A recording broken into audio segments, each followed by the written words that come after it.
Olá, seja muito bem-vindo a mais um episódio especial Flash Score. Nessa volta do futebol brasileiro, Campeonato Paulista, em destaque o campeão da Copa do Brasil, Corinthians, recebendo a Ponte Preta. Esse é o nosso assunto para você bater muito papo com a gente, mandar já o seu comentário pelo YouTube, mas antes eu peço a você para deixar o seu like, compartilhar o nosso conteúdo e, se é novo, se inscreve no nosso canal. Está acompanhando pelo nosso site? Navegue à vontade em flashscore.com.br e aqui aparece sempre no cantinho QR Code para você baixar o aplicativo e ter muita informação na palma da sua mão. Eduardo Gerac, eu vou dizer que o Corinthians vive em eterna crise, em eternos problemas, né? Porque é chovendo molhado, mas parece saber conviver bem com isso. Questões financeiras, saídas, chegadas, enfim. É o time campeão da Copa do Brasil que inicia a caminhada dentro do Campeonato Paulista defendendo o título, não é isso? Exatamente, Fábio. O Corinthians é o atual campeão paulista, né? Venceu, inclusive, o seu grande rival, o Palmeiras, no ano passado, né? Que foi um título bastante comemorado aqui pela fiel torcida. A boa notícia do ponto de vista econômico ou financeiro do Corinthians é que o transfer ban, né? Que o Corinthians estava impedido aí de comprar e vender jogadores no âmbito internacional, né? No nacional também. Só que no nacional o transfer ban já caiu. E agora, nos últimos dias, o Internacional, tudo indica, também vai ficar tudo zerado. O Corinthians pode voltar aí a contratar jogadores no mercado, né? Inclusive, está chegando também o Gabriel Paulista, o zagueiro, né? Ele que estava lá na Turquia, já passou pela Inglaterra, enfim, pode ser um bom reforço aí para a equipe do Dorival Júnior. Agora, dentro de campo, né? O Corinthians, claro, vem aí com esse alívio, né? Podemos dizer assim, com o título da Copa do Brasil do ano passado, né? O Corinthians que desde 2017 não vencia um título em nível nacional, aí ganhou agora a Copa do Brasil, então o Corinthians entra neste campeonato paulista com um pouco menos de pressão, principalmente diante, claro, da sua torcida. Agora, Fábio, vou fazer um parênteses rápido aqui, porque o Campeonato Paulista mudou esse ano, então é importante todo mundo ficar aí atento, porque, ao contrário do que vinha acontecendo nos últimos anos, esse ano teremos 16 times, né? Tudo bem, isso continua igual, só que não temos mais a fase de grupos. Cada equipe vai jogar 8 vezes nessa primeira fase. E aí teremos uma classificação única, os 8 primeiros estarão no mata-mata. O que isso significa, principalmente para os grandes times? Significa que já vamos ter clássicos logo no começo. O Corinthians, por exemplo, na terceira rodada, já enfrenta o São Paulo e na quarta rodada já enfrenta o Santos. Mais para frente, no começo de fevereiro, que já vai ter começado o Campeonato Brasileiro, né? O Campeonato Brasileiro esse ano também começa mais cedo, começa ali no último final de semana de janeiro. Por exemplo, no caso do São Paulo, teremos 2 São Paulos e Santos na mesma semana. Um pelo Paulista, o outro pelo Brasileiro. Então, assim, todos os times grandes não vai dar para entrar com o pé aliviando ali, não. Já tem que entrar com o pé embaixo. Então é essa a expectativa aí do Corinthians, né? Em relação, claro, à equipe da Associação Atlética Ponte Preta. O Corinthians que não tem o Maicon, por exemplo, mais. O Maicon foi vendido, né? E não vai mais atuar aí pelo Timão.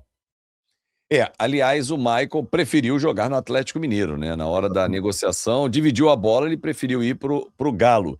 Mas o que esperar desse Corinthians e Ponte Preta, Edu? O que você traz de destaques pra gente no nosso Então, pré-jogo? primeiro tem um parênteses histórico, aqui a gente montou até uma arte, né? Porque assim, o Campeonato Paulista, ele vem sendo disputado desde lá de 1902, né? Como está aí na nossa tela, e temos aí uma imagem bonita, né, do Corinthians, o Corinthians que em 31 de dezembro de 1939 foi campeão paulista em cima do Santos, 4-1. E aí, esse jogo foi na Fazendinha. A Fazendinha é o campo que existe até hoje, né? Existe dentro do clube, do clube social do Corinthians, né? O estádio Alfredo Schuring, que era chamado de a Fazendinha, assim, um apelido, claro, carinhoso.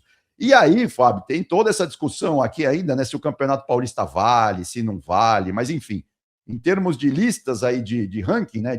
Dos grandes campeões, o Corinthians tem 31 títulos, lembrando, claro, que o Corinthians é de 1910. O Palmeiras tem 26 títulos, né? O Palmeiras é de 1914. Depois aparecem Santos e São Paulo com 22 títulos. O São Paulo que é de 1930. E o Paulistano, que é um time que não existe mais, na verdade o Paulistano foi um dos times que deu origem ao São Paulo, que tem 11 títulos, né? O Paulistano foi um timaço lá na primeira parte do século passado. Então tudo isso para dizer o seguinte, o Campeonato Paulista, claro, principalmente nos últimos 20 anos, nos últimos 20 anos ele perdeu demais o peso, mas é claro que as torcidas aqui em São Paulo, quando vencem esse título, ainda mais para times que já estão um pouco na fila, né? Acaba sendo, claro, um título muito importante. O ano passado o Corinthians comemorou demais, mesmo porque venceu o Palmeiras na decisão, né? Lá na pandemia, o São Paulo, por exemplo, que não ganhava nada há muito tempo, também comemorou demais quando foi campeão em cima do Palmeiras. Então vamos aí para esse campeonato paulista aí, que, claro, é cada vez menor, cada vez mais adequado aí ao cenário nacional e até internacional, mas é claro que sempre tem o seu peso. E aí, Fábio, assim, a minha expectativa em relação a esses times, né, principalmente aos grandes, Corinthians, Palmeiras, Santos, São Paulo, é entender até que ponto as comissões técnicas aí estão preparadas ou não para esse calendário diferente desse ano, né? Porque, assim, não é só o Campeonato Paulista.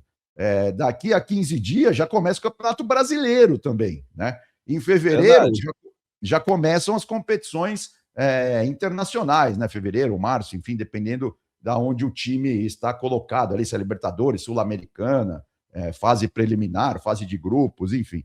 Então, a minha grande expectativa é isso. Não dá para perder tempo esse ano no começo do ano, entendeu? Então vamos ver até que ponto esses times realmente estão prontos, né, para esse novo cenário do futebol brasileiro e sul-americano esse ano. Lembrando sempre, né, que tudo isso porque temos a Copa do Mundo no meio do ano, a Copa do Mundo que esse ano vai ser maior ainda, né? Então os campeonatos nacionais vão ficar parados por um bom tempo, né? É claro que no caso do Corinthians, vamos ver, especificamente no caso do Corinthians, vamos ver até que ponto tem essa ressaca ou não da Copa do Brasil, né? O Corinthians que entrou de férias um pouco depois em relação aos outros grandes times aqui de São Paulo. Por conta da Copa do Brasil, né? Foi até a final, dia 21 de dezembro, então vamos ver até qual é o time que vai estrear, né? Nesse jogo diante da Ponte Preta. E o que esperar da Ponte Preta também, Edu? Então, a Ponte Preta, né, a Associação Atlética Ponte Preta, um clube de Campinas, aqui do interior do estado, da mesma cidade que tem o Guarani, né, tem uma rivalidade muito grande entre ambos.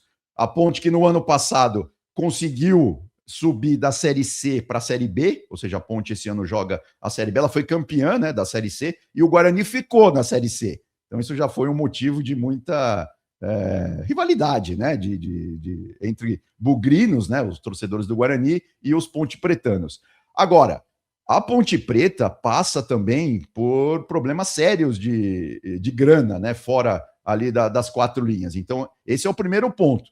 Vamos ver até que ponto realmente a Ponte Preta vai conseguir montar um elenco que seja suficientemente decente, né, para disputar tanto o Paulista quanto a Série B do Campeonato Brasileiro. É verdade que a Série B começa um pouco depois, não começa logo agora. Então a Ponte vai ter um pouco mais de folga, vai ficar só no Campeonato Paulista, né? Mas a Ponte, que é um time muito tradicional aqui do estado de São Paulo, só que convive com uma falta de títulos histórica, né? Na verdade, a Ponte nunca conseguiu um título importante na sua história, e a Ponte é um dos times mais antigos do Brasil. A Ponte que vem lá do início do século passado, né? Junto com o Rio Grande, que é um time lá do Rio Grande do Sul, são os dois times mais antigos do país. E aí, se você for puxar, por exemplo, os títulos da Ponte, a Ponte tem um segundo lugar na Copa Sul-Americana em 2013, perdeu para o Lanús, né, aquela final. E aí, no Campeonato Paulista, ela já foi vice em 29, em 70, 77, 79, 81, 2008 e 2017. Ela foi terceiro lugar no Campeonato Brasileiro em 1981 e terceiro lugar na Copa do Brasil de 2001. Então a Ponte sempre está na perseguição ali de um grande título, né? É claro que tem uma torcida apaixonadíssima, a gente tem até uma tela para mostrar, né? Principalmente a foto ali da torcida da Ponte, que é uma torcida realmente muito apaixonada, lota demais lá o Moisés Lucarelli, né? Que é o estádio da Ponte. E aí temos também a realidade, né? A frase ali do Marco Eberlin, ele que é vice-presidente da Ponte, numa entrevista para Rádio Bandeirantes, Ele disse, né, um jogador nota 6 ou 7 da segunda divisão ganha 120 mil por mês. Isso é utopia para o futebol. Eu não sei como os clubes estão fazendo isso, mas a Ponte Preta não vai ser irresponsável, porque aí volta a atrasar salário. Ou seja, então, tudo isso para dizer o seguinte, o grande objetivo da Ponte esse ano, claro, é competir ali minimamente bem, né? Mas, sem dúvida alguma, arrumar a casa do ponto de vista financeiro. Portanto, não dá para esperar grandes contratações, grandes nomes, né? O nome mais conhecido da Ponte para esse ano é o David Braz, aquele que já foi zagueiro do Santos, do Fluminense, e estava no Guarani, estava no rival Guarani o ano passado, esse ano deve atuar com a camisa preto e branca lá de Campinas. Então, a expectativa da Ponte é realmente se manter ali, vai, na primeira divisão. Lembrando que dos 16 times do Campeonato Paulista, os 2 últimos caem ali para a Série B do Paulistão o ano que vem. Então, sendo meio honesto e não ficando em cima do muro, respondendo a sua pergunta, a Ponte Preta realmente vai ter, claro. É que, na verdade, a Ponte também sempre aparecem alguns bons jogadores. Tem muita gente, se o time tem sangue nos olhos, né, e consegue, claro, da Liga, aí, claro, a Ponte pode ir para a fase do mata-mata, assim. Não seria surpresa, né? Mas é claro que vai brigar ali com vários times para ver se consegue ficar ali entre os 8 primeiros colocados da competição, Fábio. Agora, esse discurso do VP da Ponte, né, do vice-presidente, é muito legal. E é pouco usual, né? Sem Porque dúvida. normalmente a irresponsabilidade é o que trilha, né, que vai norteando o trabalho dos dirigentes. E tá certo ele. Dentro de uma realidade. Eu lembro quando o Abel Braga foi técnico da Ponte Preta, ele emprestava dinheiro para os jogadores. Uma situação calamitosa. Isso é inadmissível, inaceitável, né? Exatamente. Não, a gente tem que cada vez mais cobrar, é o que a gente faz aqui na Flash Score, E elogiar quem tem responsabilidade, né? Exatamente, tem que ser profissional, né? Não dá mais para ficar fazendo amadorismo, né, dentro dos clubes, porque daí a coisa realmente não evolui, né? É aquele tiro curto, né? Pode dar certo ali por alguns meses, uma temporada no máximo, mas depois no médio e longo prazo a coisa não evolui. Lembrando, né, que eu falei aqui dos times importantes da Ponte Preta, lá nos anos 80, né? A Ponte revelou vários jogadores, inclusive para a seleção brasileira, né? O Carlos, o goleiro, saiu da Ponte. Sim. O Oscar, né? O zagueiro Oscar, que veio para o São Paulo depois, também jogou a Copa de 82, né? Todos jogadores criados ali nas categorias de base da Ponte Preta. Mais recentemente, o Luiz Fabiano, né? Outro jogador que despontou bastante no São Paulo, chegou também na seleção brasileira. Então a Ponte está sempre em busca disso, né? De repente, do garimpo ali com as categorias de base dar certo, né? Vamos ver se dessa vez isso acontece também. E o Paulista é um grande laboratório para a Série B, que é a grande competição da Ponte nessa temporada. Edu, forte abraço para você, ótima transmissão, você que vai acompanhar aqui, vai trazer a emoção da estreia do campeão da Copa do Brasil e campeão paulista, né, o atual campeão, dentro da Flash Score. Ótima transmissão, amigo. Valeu, Fábio, abração, obrigado, até a próxima. Valeu, muito obrigado a você pelo seu carinho, pela sua audiência. Não esquece, chegou até aqui o final, não deu like, dá o like aí, manda o dedão no like aí, é de graça, dá muita importância para o nosso canal, porque dá relevância. Outros fanáticos pelo futebol, aqueles apaixonados como a gente, chegam também aqui no canal da Flash Score. Muito obrigado pelo seu carinho e pela sua atenção. Um grande abraço, uma excelente temporada 2026. E ó, sempre que pinta o QR Code aqui no cantinho é para você baixar, é de graça. É o nosso presente para você ter muita informação na palma da sua mão. Tchau, tchau.